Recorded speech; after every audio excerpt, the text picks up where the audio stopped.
The world didn't go black when the third bullet hit me. It went red. I could smell the gunpowder mixed with the sickening sweetness of Chanel No. 5 and iron. I looked down, not at my own ruined chest, but at the small, trembling boy underneath me. He was spotless, perfect, alive. Then a shadow fell over us. The devil of New York, Lorenzo Caruso, dropped to his knees. He didn't look at his crying son. He looked at me, a nobody waitress bleeding out on a $10,000 rug. He grabbed the paramedic's collar and screamed a command that silenced the entire room. "You don't let her die. She is my wife now." New York City doesn't care if you're tired. It only cares if you can keep up. For Sarah Miller, keeping up meant a double shift at the Pierre, one of Fifth Avenue's most historic and expensive hotels. It was 8 p.m. on a Tuesday, and her feet were already throbbing inside the cheap black non-slip shoes she'd bought at Walmart 3 months ago.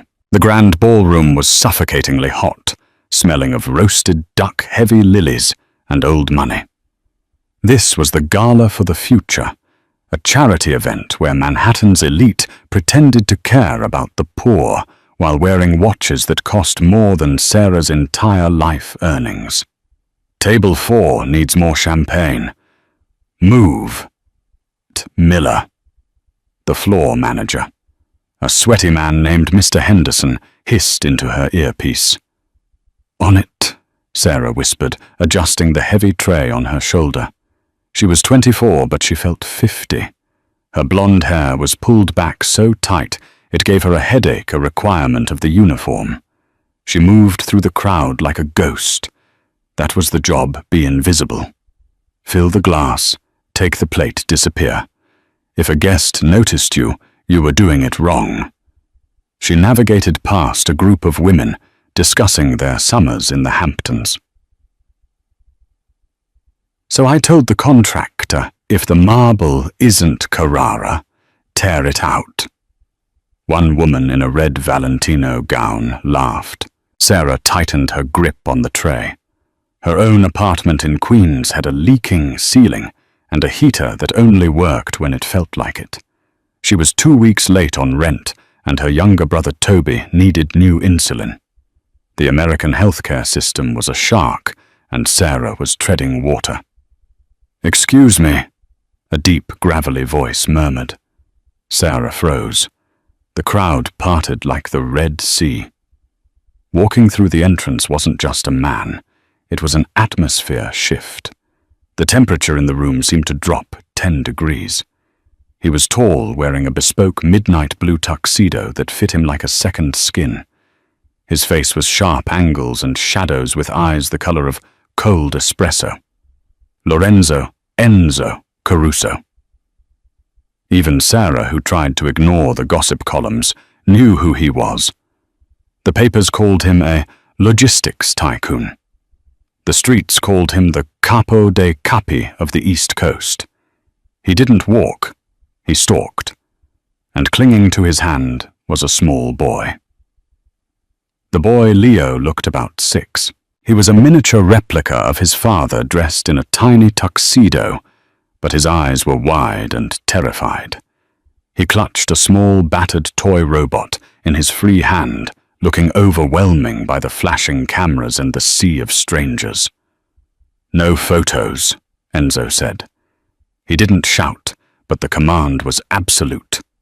The paparazzi lowered their lenses instantly. Sarah watched from the shadows of the bar station. She saw the way Enzo's hand rested protectively on the boy's shoulder. It was a heavy, possessive grip. He loves the kid, she thought, but he doesn't know how to comfort him. The night wore on. The speeches began. Sarah was clearing plates at table 9 when she felt a tug on her apron. She looked down. It was the boy, Leo. He had somehow slipped away from the wall of bodyguards surrounding his father's table.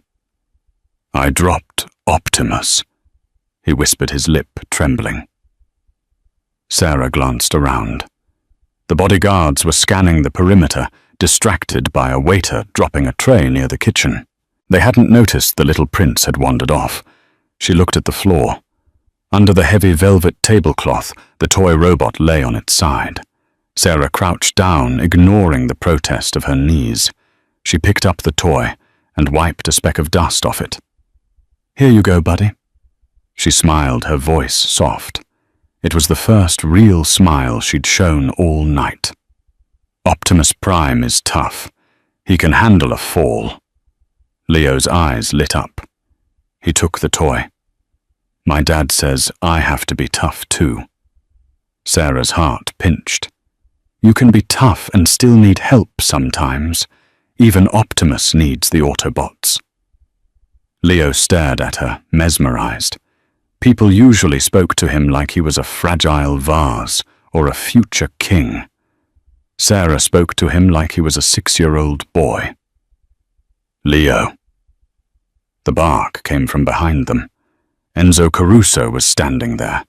Up close, he was terrifying. He smelled of sandalwood and danger. He loomed over Sarah, his eyes scanning her for threats. "I'm sorry, sir." Sarah stood up quickly, lowering her head. "He just dropped his toy." Enzo looked at the toy in his son's hand, then at Sarah. His gaze lingered on her frayed collar and the dark circles under her eyes. For a second, the mask slipped, and she saw exhaustion in the Mafia boss's eyes, too. "Thank you," Enzo said stiffly. He placed a hand on Leo's head. "Stay close, Leo. I told you. It's not safe." "Yes, Papa," Leo mumbled. As they walked away, Sarah let out a breath she didn't know she was holding. She checked her cheap Casio watch. 9:45 p.m. Just 2 more hours. Then she could go home, count her tips, and pray she had enough for the insulin. She didn't know that in 15 minutes money would be the last thing on her mind. The atmosphere in the ballroom changed at 10 o'clock p.m. It wasn't something you could see. It was something you felt. The air grew static, like the moments before a thunderstorm breaks over the Hudson River. Sarah was near the service entrance, refilling water glasses for a table of investment bankers from Goldman Sachs. Her position gave her a view of the entire floor, including the VIP dais where Enzo Caruso sat. Leo was coloring in a book, bored out of his mind. Enzo was talking to a senator, but his eyes never stopped moving. He was scanning the exits, the kitchen doors, the balcony. Sarah moved to the next table. As she poured, she noticed a waiter she didn't recognize. The Pierre had a strict staff roster. Sarah knew everyone. She knew that Jose had a newborn, that Maria had a bad hip, and that David stole mints from the front desk. But she didn't know the man moving toward the VIP table. He was walking too fast. Waiters are trained to glide to be unobtrusive. This man was cutting a straight line through the crowd, his eyes locked on one target. He wasn't carrying a tray. His right hand was tucked inside his white service jacket. Sarah frowned. "What is he doing?" Then she saw it. A flash of metal under the crystal chandeliers. A suppressor. The long black cylinder screwed onto the end of a pistol. Time seemed to warp. It slowed down to a crawl. The man was 10 feet away from Enzo. But Enzo was turned away, laughing at something the senator said. The bodyguards were looking outward at the crowd, not at the staff. They assumed the threat would come from a rival, not a server. The gunman wasn't aiming at Enzo. He was aiming at Leo. The realization hit Sarah like a physical blow. They aren't trying to kill the boss. They're trying to break him. Sarah didn't think. She didn't calculate the distance or the danger. She didn't think about Toby waiting for her in Queens or the unpaid rent. She dropped the water pitcher.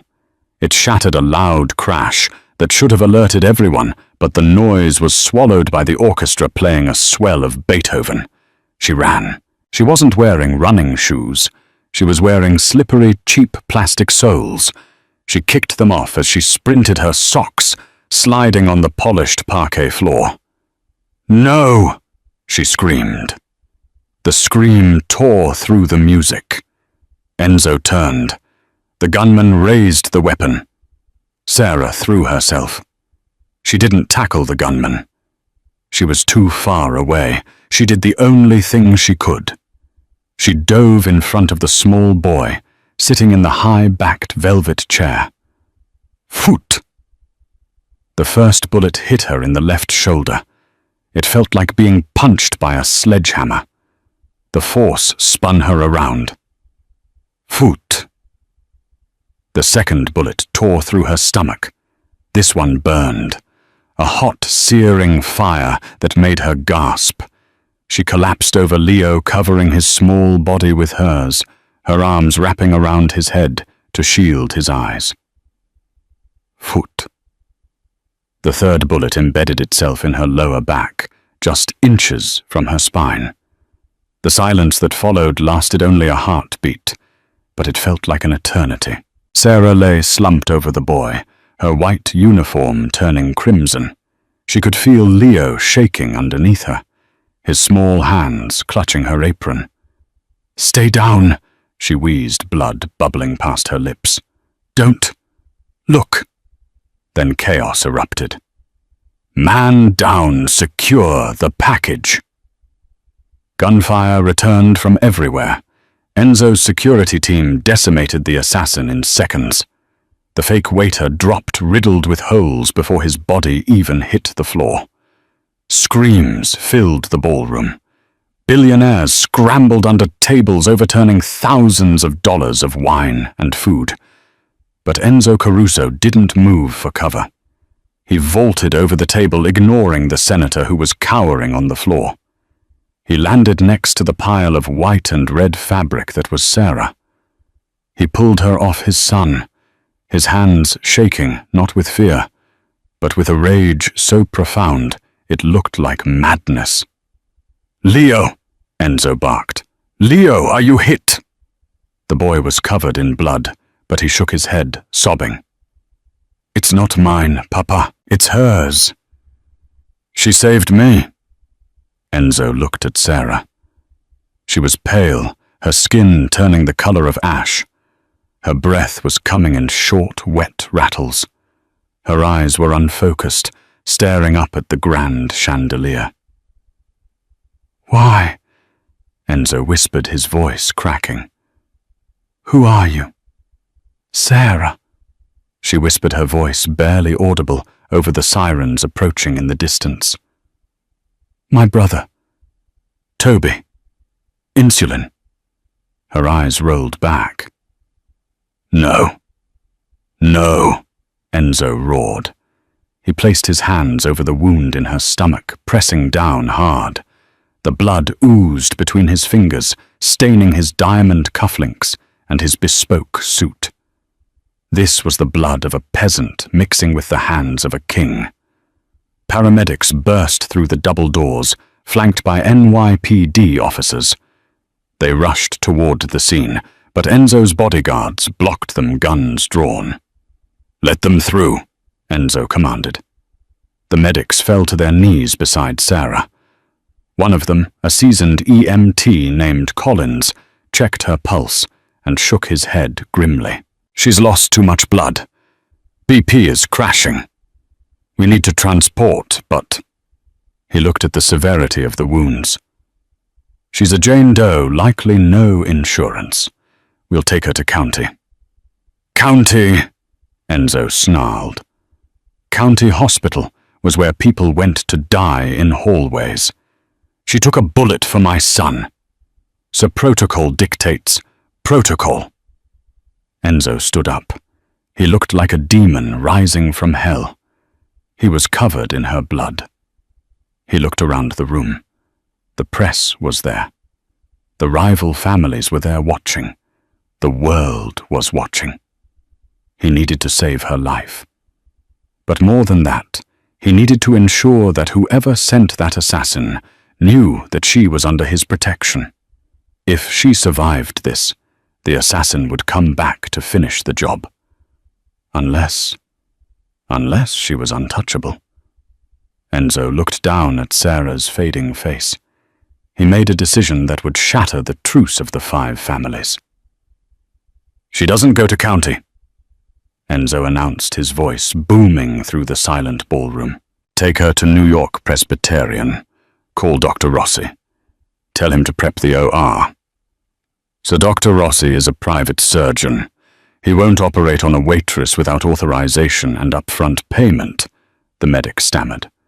Enzo grabbed the medic by the vest. "She is not a waitress," Enzo hissed loud enough for the cameras to hear. "She is my wife." A collective gasp went through the room. We didn't know you were married, Mr. Caruso," the medic stuttered, terrified. "I am now," Enzo said, his eyes cold and hard as diamond. He looked at his head of security. "Get the jet ready. If she dies, every person in this room dies." He looked back at the medic. "You treat her like Mrs. Lorenzo Caruso. You treat her like the Queen of New York. Do you understand?" Yes, sir." They loaded Sarah onto the stretcher. As they wheeled her away, Enzo scooped up Leo in one arm. He walked alongside the stretcher, his hand gripping Sarah's limp, blood-stained hand. He squeezed it. "You don't get to die, Sarah Miller," he whispered into the chaos. "You owe me an explanation, and I owe you a life." The waiting room of the VIP wing at New York Presbyterian was silent save for the hum of the industrial air conditioning and the rhythmic tapping of Enzo Caruso's Italian leather shoe against the sterile tile floor. It had been 4 hours. 4 hours since the doors to Surgery Suite 1 had swung shut, swallowing the girl with the blonde hair and the fraying uniform. Enzo sat in a chair that was too small for him, his elbows resting on his knees, his hands clasped together. They were scrubbed clean, now he had washed them in the bathroom sink until the water ran clear. But he could still feel the phantom warmth of her blood. It was a sticky, accusing sensation that soap couldn't remove. Beside him, curled into a tight ball on a leather love seat, was Leo. The boy had finally fallen asleep, exhausted by trauma. He was wearing an oversized hospital t-shirt because his tuxedo had been ruined. Even in sleep, Leo's face was pinched, his eyebrows drawn together in a nightmare. "Boss." Enzo didn't look up. He knew the footsteps. It was James, his consigliere and oldest friend. James looked out of place in the clinical brightness, his grey wool coat smelling of the damp New York night. "Report." Enzo said, his voice a low rumble that didn't wake the boy. James sat in the chair opposite him, keeping his voice hushed. The shooter was a freelancer, Serbian national. No direct ties to the families, but the weapon was high grade. Someone hired him to make it look like an accident or a robbery gone wrong, but hitting the kid... James shook his head, his jaw tight. That was a message. They wanted to end your bloodline. Enzo's eyes flicked to the sleeping boy. A muscle feathered in his jaw. They failed. Because of her. Yes, James agreed quietly. Because of the waitress, Sarah Miller. I ran her background. Enzo finally looked up. His eyes were bloodshot, the exhaustion of the adrenaline crash setting in.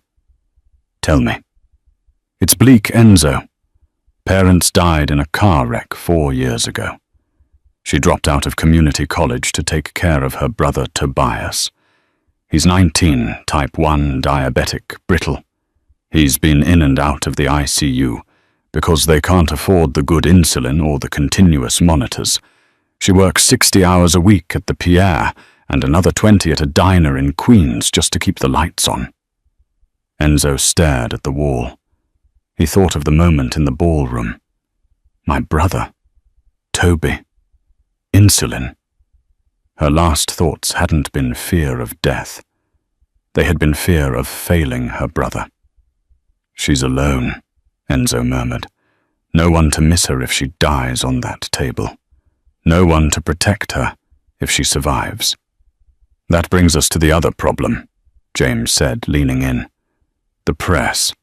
The video of you screaming that she's your wife is trending on Twitter.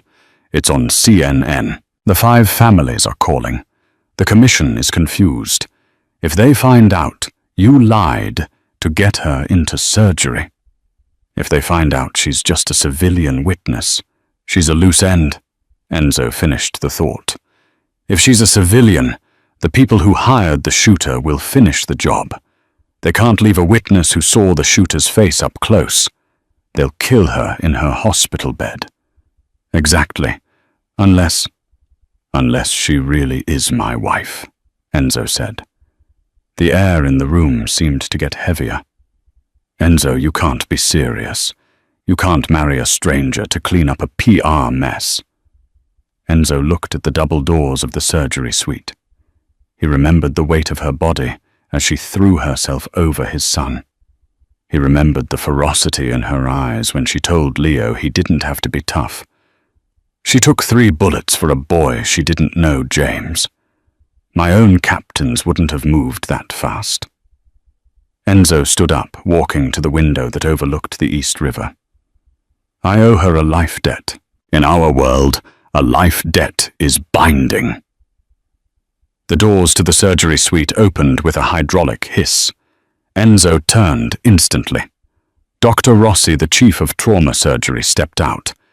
He looked exhausted, his surgical cap pulled low. He stripped off his gloves, his expression unreadable. Enzo walked toward him, stopping 2 feet away. He didn't ask. He just waited. She's alive, Rossi said. Enzo let out a breath, his shoulders dropping half an inch. But, Rossi continued, raising a hand, it was close. We had to remove her spleen. The bullet in the shoulder shattered the clavicle. We plated it. The real issue was the 3rd bullet. The spine, Enzo said.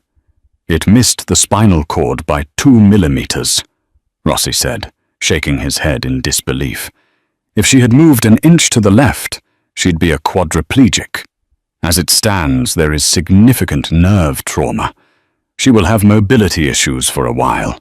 She'll need months of physical therapy. It's going to be a long, painful road. Will she walk? Eventually. With help. But Enzo, Rossi lowered his voice. She lost a lot of blood. She was technically dead for 30 seconds on the table before we got the rhythm back. She's in a medically induced coma for now to let the swelling go down. We'll wake her in 24 hours. Enzo nodded slowly. Move her to the penthouse suite. Private security only. No hospital staff enters without my men checking them first. Enzo, the administrators are asking for the insurance papers, Rossi said nervously. And the marriage license. They need proof of kinship for you to make these decisions. Enzo reached into his jacket pocket and pulled out a black checkbook. He didn't write a check. He just looked at James. James, Enzo said, his voice devoid of emotion. Call Judge McKinnon. Tell him I need a favor. I need a marriage license backdated to yesterday. And get the hospital administrator down here. I'm buying the wing. James stared at him, then sighed, pulling out his phone. I'll make the call. Enzo looked back at the doctor. She wakes up as Mrs. Caruso. Let's hope she doesn't hate the name. Waking up was not like in the movies. There was no sudden gasp, no snapping open of eyes. For Sarah, it was a slow, agonizing crawl through thick mud. First came the sound, the rhythmic beep. Beep. Beep of a heart monitor. The hum of a machine, breathing for someone nearby. Then came the smell. Sterile. Sharp. Like bleach and expensive flowers. Then came the pain. It wasn't a sharp pain anymore. It was a dull, heavy throb that encompassed her entire body, as if her bones had been replaced with lead pipes. She tried to move her hand, but it felt miles away. "Easy," a voice said. It was deep, vibrating through the air like a cello string. "Don't try to move yet." Sarah forced her eyes open. The light was blinding. She blinked rapidly, trying to clear the fog. She wasn't in a hospital room, or at least not one she had ever seen. The ceiling was high-painted with calming clouds. There were heavy silk drapes covering the windows.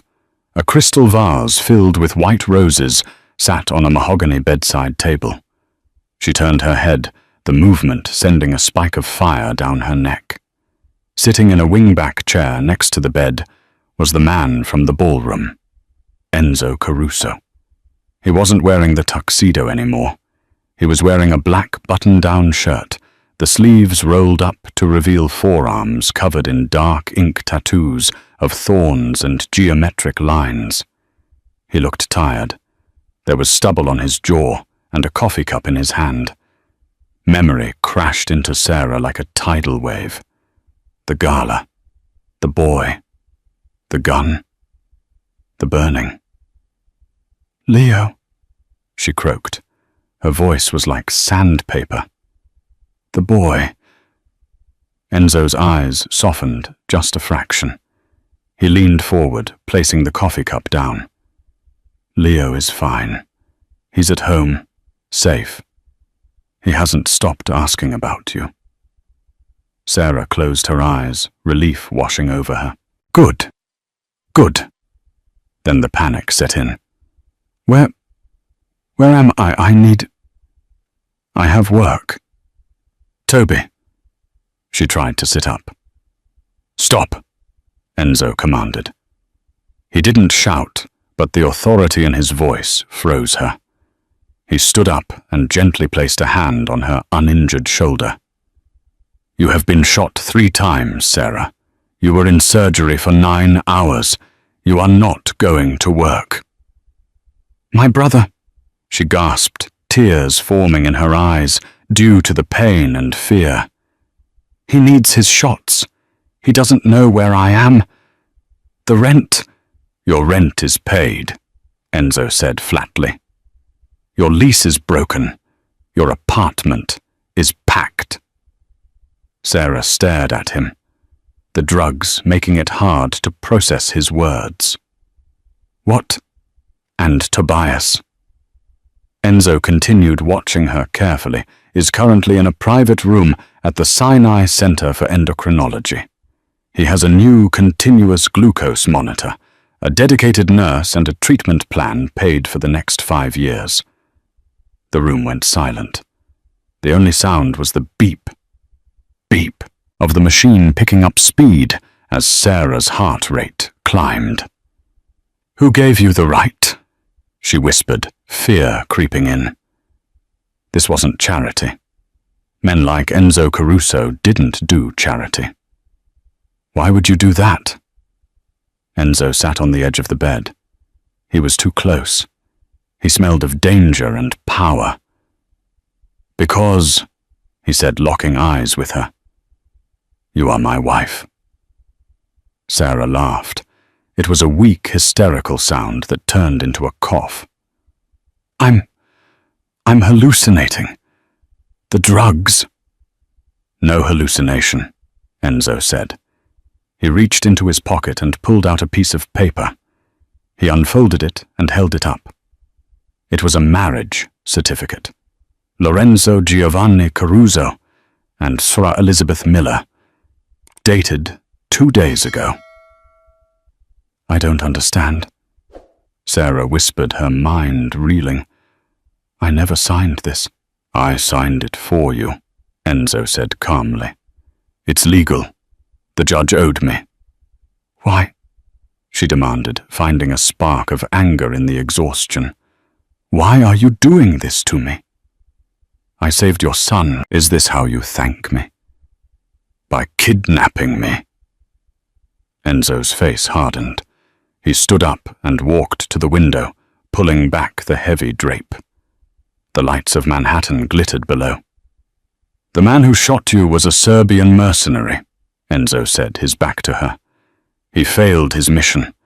The people who hired him are angry. They know you saw the shooter. They know you interfered. If you walk out of this hospital as Sarah Miller, the waitress, you will be dead in 24 hours. They will find you in your apartment in Queens, and they will kill you. And they will probably kill your brother, just to be thorough.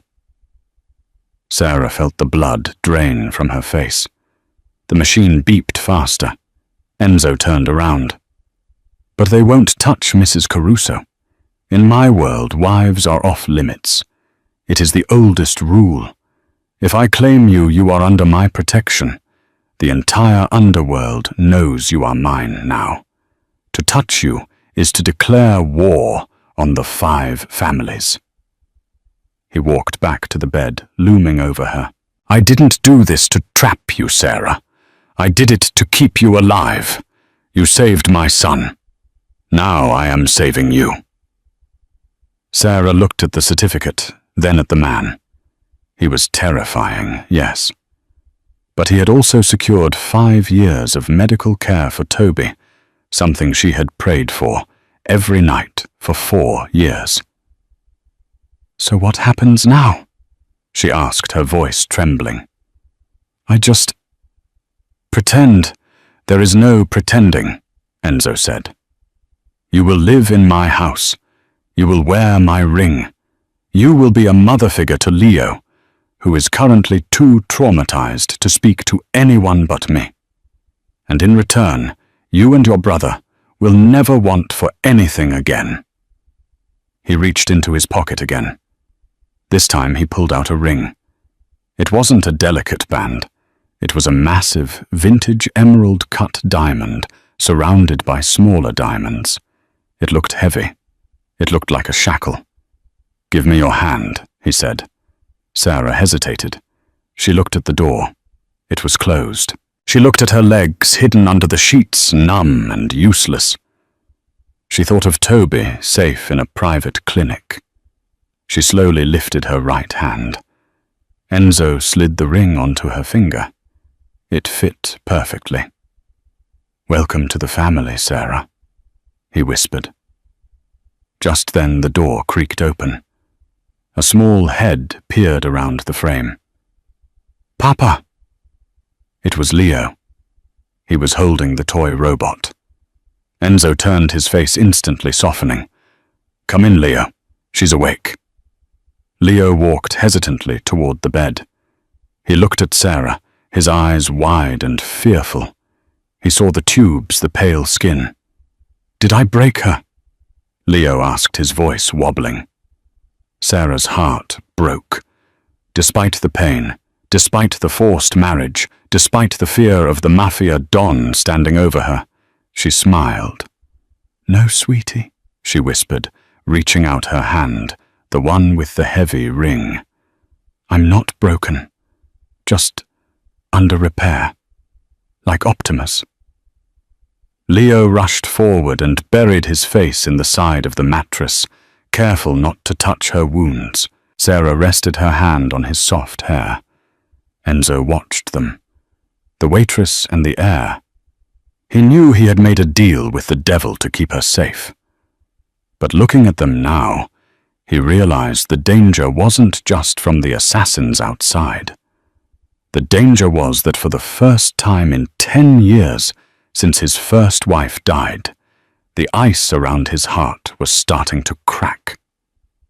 And in his world feeling was a weakness that got you killed. Discharge day was a military operation. There were no flowers or balloons. Instead, there was a sweep of the hospital corridor by 4 men in dark suits who spoke into their wrists. Sarah was transferred from her bed to a wheelchair. her body stiff and aching, wrapped in a cashmere coat Enzo had provided. It cost more than her car. "We move in formation," James the consigliere instructed the team. "Eyes open. The elevator is held." Enzo stood by the window, watching the street below. He turned only when Sarah was settled in the chair. He didn't smile. He looked like a general surveying a battlefield. "Ready?" he asked. It wasn't really a question. "Do I have a choice?" Sarah replied, her voice weak, but carrying a trace of her old defiance. "No," Enzo said simply. The ride to the estate was silent. They sat in the back of an armored Cadillac Escalade, separated from the driver by a partition. The glass was an inch-thick bulletproof. The rain hammered against the windows, distorting the lights of the George Washington Bridge as they crossed from the city into the dark, wealthy cliffs of Alpine, New Jersey. Leo sat between them, clutching his robot, his head resting on Sarah's thigh. Every time the car went over a bump, Sarah winced, her hand tightening on the leather armrest. Without looking at her, Enzo reached out and adjusted the heated seat controls on her side. "The heat helps the nerve pain," he murmured. Sarah looked at him. "You've been shot before." Enzo stared straight ahead at the rain-slicked road. "3 times, once in the shoulder, twice in the leg. I know the feeling. It feels like ants crawling inside your bones." It was the first personal thing he had shared. It was a reminder. I am a violent man. You are in a violent world. The car slowed as they approached a set of massive iron gates. They were 12 feet high, topped with hammocks that looked medieval. Security cameras swiveled to track the vehicle. The gates groaned open, revealing a winding driveway lined with ancient oaks that looked like skeletal fingers in the headlights. The Caruso estate was not a house. It was a monolith. Limestone and glass, it rose from the cliffside like a fortress. It was beautiful, cold, and intimidating. As the car stopped under the portico, a line of staff was already waiting. Maids, a butler, a chef. They stood with their hands clasped behind their backs, eyes lowered. "They look like they're afraid of you," Sarah whispered. "They are," Enzo replied as the door opened. "Fear keeps order. Order keeps us alive." Enzo stepped out, buttoning his suit jacket. He didn't wait for the driver to help Sarah. He leaned into the car, sliding his arms under her knees and back. "I can—" Sarah started to protest, but the movement sent a jolt of electricity down her spine. She gasped. "You can't," Enzo said, lifting her effortlessly. "Don't fight me, Sarah. You have no center of gravity. You'll fall." He carried her up the grand staircase. She could smell the scent of him. Rain-expensive tobacco and something sharp like gun oil. Her head rested inadvertently against his chest. His heart was beating slow, steady, like a metronome.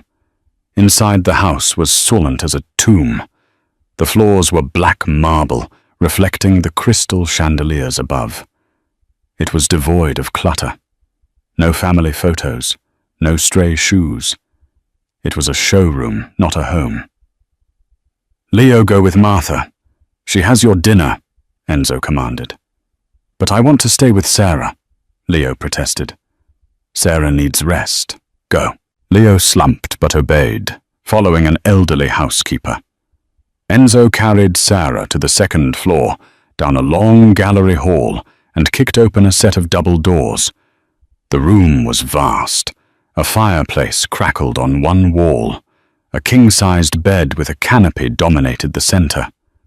But what caught Sarah's eye was the wheelchair waiting by the bed, sleek, titanium modern. He placed her gently onto the duvet. He lingered for a second, his face inches from hers. For a moment, Sarah thought he might say something kind. "This is the East Wing," he said instead. My rooms are connected through that door on the left. You do not lock that door. Sarah bristled. Excuse me, I have a right to privacy. You have a right to safety. Enzo corrected, his voice dropping an octave. If you fall, if you choke, if you have a seizure from the trauma, I need to be able to get to you. You are not a guest, Sarah. You are an investment I am protecting. He straightened up, fixing his cuffs. Dinner will be brought to you. Dr. Rossi will visit in the morning for your PT. Don't leave this floor. He turned to leave. Enzo, she called out. He stopped at the door, hand on the brass knob. Thank you, she whispered, looking at the fire. For Toby. Enzo didn't turn around. Don't thank me yet. You haven't seen the price tag of this life. He closed the door. Sarah listened to the click of the latch. She was safe. She was wealthy. She was married to the most powerful man in New York, and she had never felt more like a prisoner. A week passed in a blur of agony and rain. Recovery was not a straight line. It was a jagged spiral. The mornings were the hardest.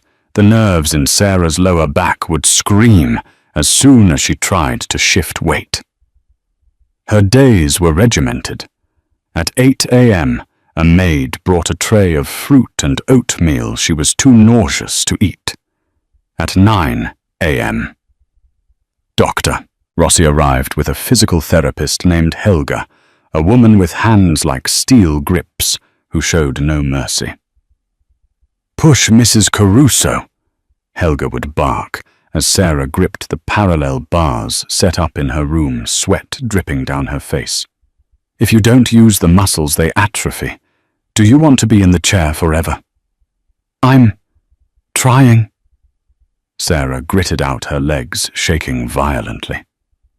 Enzo was rarely seen during the day. He was a ghost in his own house. Sarah would hear the helicopter taking off from the lawn at dawn, taking him to the city. She would hear the heavy thud of the front door late at night. But she felt his presence, the fresh flowers that appeared daily, the upgraded pain medication when he noticed she was suffering, the way the staff treated her with a terrified reverence. The only bright spot was Leo. The boy had ignored his father's rules about letting Sarah rest. Every afternoon, he would sneak into her room with his backpack. He would sit on the rug beside her wheelchair and read to her or play with his transformers. Papa says you're broken because of me, Leo said one rainy Tuesday, snapping a plastic wing onto Starscream. Sarah was sitting by the window watching the grey ocean of the sky. She turned the wheelchair around. Come here, Leo. The boy walked over. Sarah reached out and took his small hands. Look at me. I am not broken. I am healing.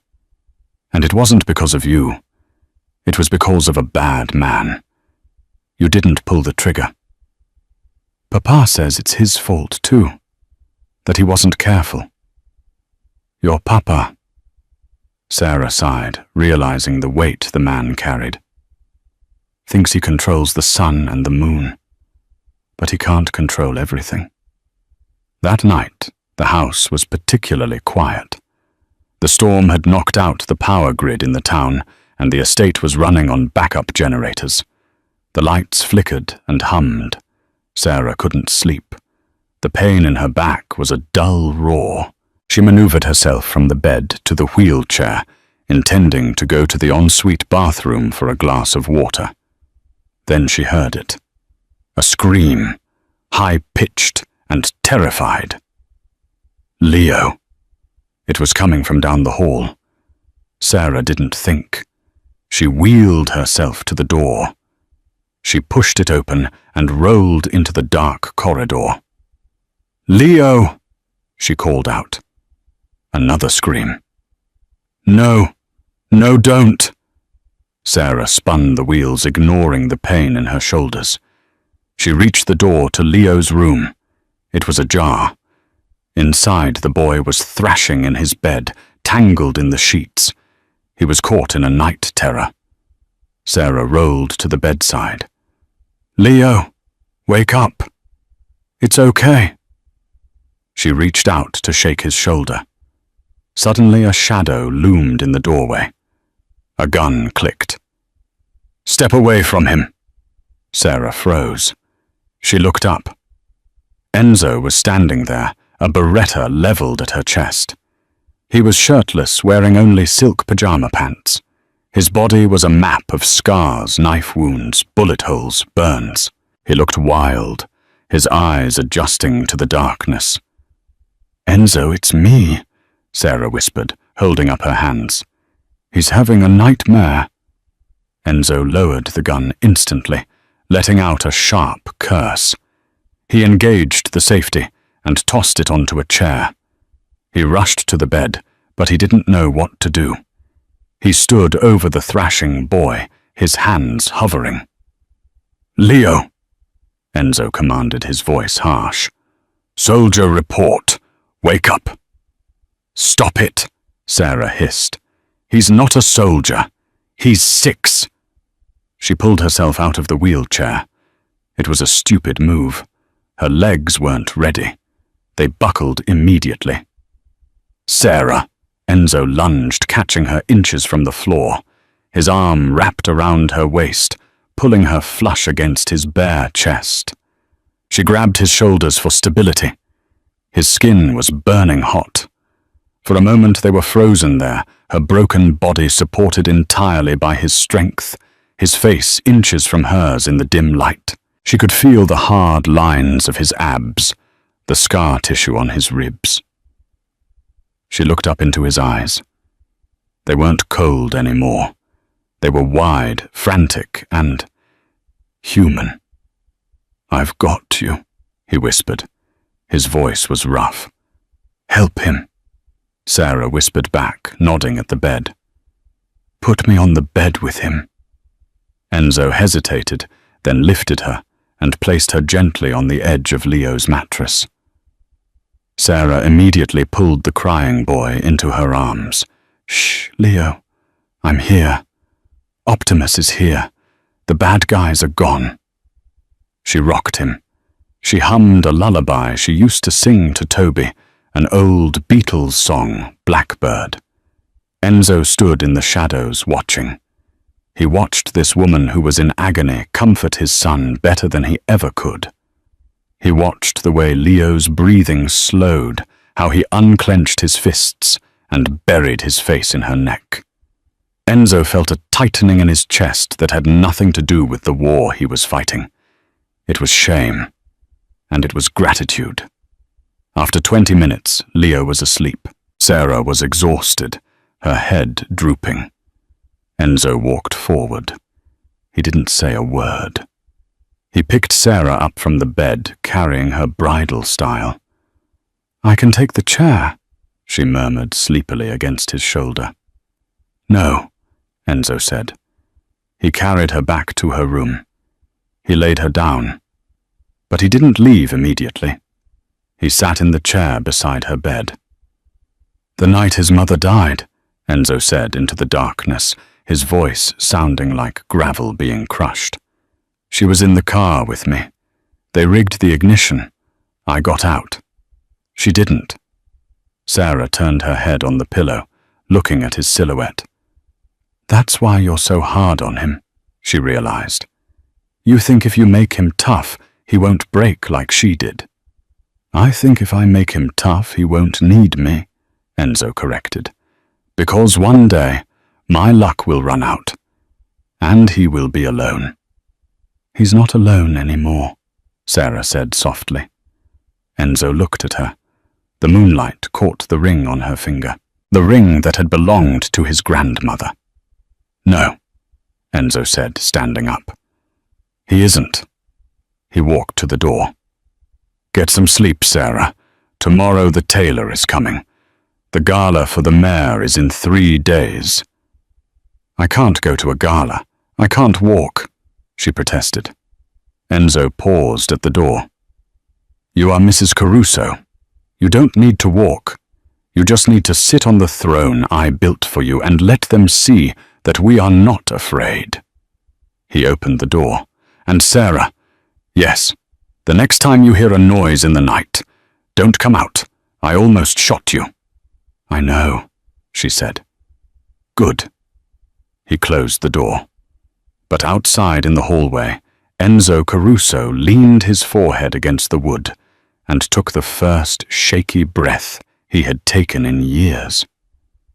The Metropolitan Museum of Art was closed to the public, transformed into a glittering cavern of gold and velvet for the mayor's annual ball. This was the lion's den. Every major crime boss, corrupt politician, and ruthless CEO in New York was in attendance, sipping champagne and plotting wars behind polite smiles. For Sarah, the entrance felt like walking, or rather rolling, to the gallows. She wore a custom-made gown of deep crimson silk, designed to drape elegantly over the wheelchair, while concealing the surgical brace around her waist. Her blonde hair was swept up, revealing the diamond necklace that Enzo had fastened around her neck an hour ago. It was cold against her skin, a heavy reminder of who she belonged to now. "Head up," Enzo whispered, his hand resting firmly on the handle of her wheelchair. He was a wall of black wool and tension behind her. "If they smell fear, they bite." "I'm not afraid of them," Sarah replied, her voice steady, despite the trembling in her hands. "I'm afraid of tripping over this dress. I won't let you fall. Never again." The double doors swung open. The hum of conversation died instantly. Enzo Caruso didn't sneak in. He pushed his wife into the center of the room, challenging the world to look at her. And they did. They looked at the woman who had taken 3 bullets and survived.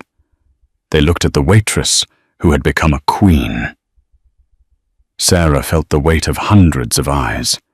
She saw the pity in the women's faces and the predatory calculation in the men's. "Caruso!" a voice boomed. Vincent Russo, the head of the rival Brooklyn family, stepped forward. He was a large man, smelling of cigars and arrogance. He held a glass of scotch, his eyes flickering over Sarah's wheelchair with mocking sympathy. "A tragedy," Russo said loud enough for the nearby tables to hear. "To see such a beautiful flower broken in the pot. Tell me, Enzo, is she just a decoration now? Or can she still perform?" The insult hung in the air like toxic smoke. Enzo's grip on the wheelchair tightened so hard his knuckles turned white.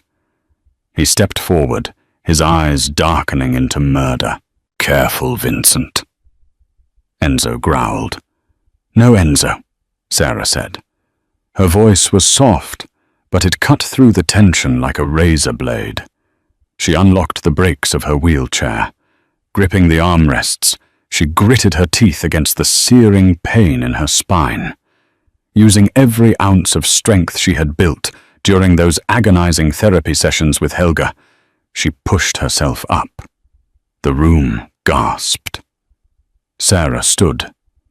She was shaky, swaying slightly, but she was standing. She looked Vincent Russo in the eye. She was almost as tall as him in her heels. "I am not a decoration, Mr. Russo," Sarah said, her voice ringing clear. "And I am not broken. I am the woman who shielded the Caruso bloodline with my own body. What have you done lately besides hide behind your men?" Russo's face turned a mottled purple. He opened his mouth to retort, but Sarah wasn't finished. She leaned in closer, her eyes locking onto the gold lapel pin on Russo's jacket. It was a small, unique design, a serpent eating its own tail. A flash of memory hit her. The kitchen at the Pierre. The waiter who had shot her. Before he had put on his jacket, she had seen him adjusting his tie.